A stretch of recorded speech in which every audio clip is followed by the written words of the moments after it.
দক্ষিণ আফ্রিকার বিপক্ষে ডারবানে সিরিজের দ্বিতীয় ওয়ানডেতে মাঠের মধ্যেই বিতর্কিত মন্তব্যের কারণে সমালোচিত সরফরাজ আহমেদ শেষ পর্যন্ত ক্ষমা চাইলেন। তবে পাকিস্তান অধিনায়ক সেই ঘটনায় থাকা প্রোটিয়া অলরাউন্ডার অ্যান্ডলে ফেলকাওকে উল্লেখ করে ক্ষমা চাননি। ফেলকাও ব্যাটিংয়ের সময় উইকেট রক্ষকের দায়িত্বে থাকা সরফরাজ বর্ণবাদী মন্তব্য করেন, যা স্ট্যাম্পের মাইকে ধরা পড়ে। তবে টুইটারে সরফরাজ জানান তিনি নির্দিষ্ট কাউকে উদ্দেশ্য করে কিছু বলেনি।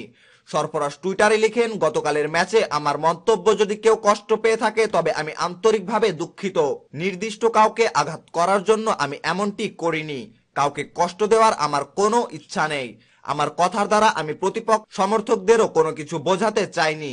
আমি সতীর্থ ও প্রতিপক্ষের প্রতি পূর্বের মতো সম্মান দেখাবো। সেদিন দক্ষিণ আফ্রিকার ব্যাটিংয়ে ইনিংসের 37তম ওভারে ফেলকাওকে স্ট্রাইকে থাকাকালে উইকেটের পেছনে সরফরাজ বলেছিলেন, এই কালো ছেলে, তোমার মা এখন কোথায়? তুমি কি তাকে তোমার জন্য আজ প্রার্থনা করতে বলেছো? এদিকে বুধবার রাতে অবশ্য সরফরাজের এমন মন্তব্যের জন্য পিসিবি এক বিবৃতির মাধ্যমেও দুঃখ প্রকাশ করেছে।